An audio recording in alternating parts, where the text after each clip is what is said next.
Çıxsınlar. Çünki efirlərimiz bərbad günə qalıb. Əgər bugünkü gündə təhsilini bitirmədən bir insan gedib atasının şotuna veriliş aparır və təhsilini bitirmədən hansısa böyük bir sənətkara çıxıb təhsilsiz sual verirsə, əlbəttə ki, bir çox böyük sənətkarlar efirə çıxmayacaqlar. O qədər təhsilini bitirən insanlar qalıb kənarda.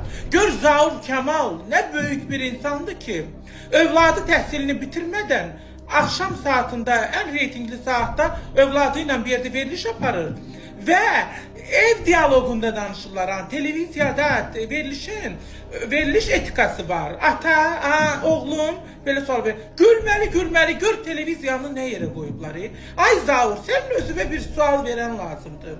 Səni nə ixtiyarla övladının təhsili bitirmədən veriliş aparır? Bəs Teleradio Şurası bu məsələyə mütləq dərəcədə nəzarətə götürməlidir.